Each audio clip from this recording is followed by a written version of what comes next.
जय श्री कृष्णा, जय श्री राम।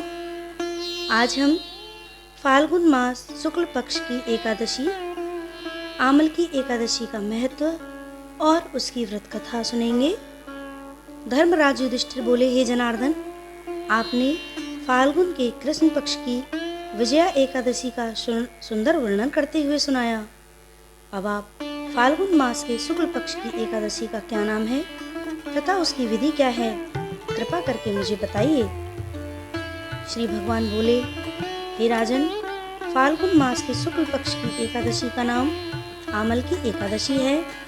इस व्रत के करने से समस्त पाप नष्ट हो जाते हैं तथा इसके प्रभाव से 1000 गौदान का फल प्राप्त होता है।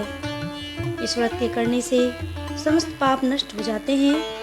हे राजन, अब मैं आपको महर्षि वशिष्ठ जी द्वारा राजा मांधाता को सुनाई पौराणिक कथा के बारे में बताता हूँ। आप इसे ध्यान पूर्वक सुने। आमल की एकादशी व्रत कथा। राजा मांधाता बोले, हे वशिष्ठ जी, यदि आप मुझ पर कृपा करें तो किसी ऐसे व्रत की कथा कहिए जिससे मेरा कल्याण हो। महर्षि वशिष्ठ बोले कि हे राजन, सब व्रतों से उत्तम और अंत में मोक्ष देने वाले आमल की एकादशी का व्रत का मैं वर्णन करता हूँ। यह एकादशी फाल्गुन माह के शुक्ल पक्ष में होती है। एक वैदिश नाम का नगर था जिसमें ब्राह्मण, क्षत्रिय, वैश्य और शूद्र चारों वर्ण आनंद सहित रहते थे। उस नगर में सदैव वेद ध्वनि गूंजा करती थी तथा पापी, दुराचारी और नास्तिक उस नगर में कोई नहीं था।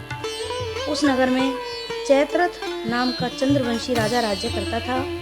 वह अत्यंत विद्वान तथा धर्मी था। उस नगर में कोई भी व्यक्ति दरिद्र व कंजूस नहीं था। सभी नगरवासी विष्णु भक्त थे और आबाल, वृद्ध, स्त्री पुरुष एकादशी का व्रत किया करते थे।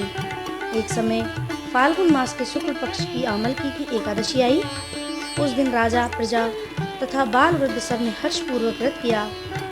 राजा अपनी प्रजा के साथ मंदिर में जाकर पूर्ण कुंभ स्थापित करके धूप, दीप, नैवेद्य, पंचरत्न आदि से धात्री आंवले का पूजन करने लगा और इस प्रकार स्तुति करने लगे, हे धात्री, तुम ब्रह्म स्वरूप हो, तुम ब्रह्मा जी द्वारा उत्पन्न हुए हो और समस्त पापों का नाश करने वाले हो।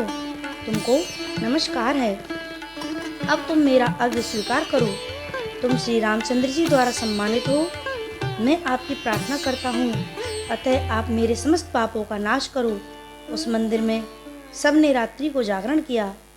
रात के समय वहाँ एक बहेलिया आया जो अत्यंत पापी और दुराचारी था। वह अपने कुटुंब का पालन जीव हत्या करके किया करता था। भूख और प्यास से अत्यंत व्याकुल वह बहेलिया इस जागरण को देखने के लिए मंदिर के कोने में बैठ गया और भगवान विष्णु तथा एकादशी महात्म्य की कथा सुनने लगा। इस प्रकार अन्य मनुष्यों की भांति उसने भी सारी रात जागकर बिता दी। प्रातःकाल होते ही सब लोग अपने घर चले गए तो बहेलिया भी अपने घर चला गया। घर जाकर उसने भोजन किया। कुछ समय बीतने के पश्चात उस बहेलिये की मृत्यु हो गई, मगर उस आमल की एकादशी के व्रत तथा जागरण से उसने राजा विदुरथ के घर जन्म लिया और उसका नाम वसुरथ रखा गया। युवा होने पर चतुरंगिनी सेना के सहित तथा धन धान्य से युक्त होकर 10,000 ग्रामों का पालन करने लगा। वह तेज में सूर्य के समान, कांति में चंद्रमा के समान, वीरता में भगवान विष्णु के समान और क्षमा में पृथ्वी के समान था। वह अत्यंत धार्मिक, सत्यवादी, कर्मवीर और विष्णु भक्त था। वह प्रजा का समान भाव से पालन करता था। दान देना उसका नित्य कर्तव्य था। एक दिन राजा शिकार खेलने के लिए गए। देवयोग से वह मार्ग भूल गया और दिशा ज्ञान न होने के कारण उसी वन में एक वृक्ष के नीचे सो गया। थोड़ी देर बाद पहाड़ी मृक्ष पर वहां आ गए और राजा को अकेला देखकर मारो मारो शब्द करते हुए राजा की ओर दौड़े। मृक्ष कहने लगे, इसी दुष्ट राजा ने हमारे माता, पिता, पुत्र, पौत्र आदि संबंधियों को मारा है तथा देश से निकाल दिया है, अतः इसको अवश्य मारना चाहिए। ऐसा कहकर वे मृक्ष उस राजा को मारने दौड़े और अनेक प्रकार के अस्त्र शस्त्र उसके ऊपर फेंके। वे सब अस्त्र शस्त्र राजा के शरीर पर गिरते ही नष्ट हो जाते और उनका वार पुष्प के समान प्रतीत होता। अब उन मृक्षों के अस्त्र शस्त्र उल्टा उन्हीं पर प्रहार करने लगे, जिससे वे मूर्छित होकर गिरने लगे।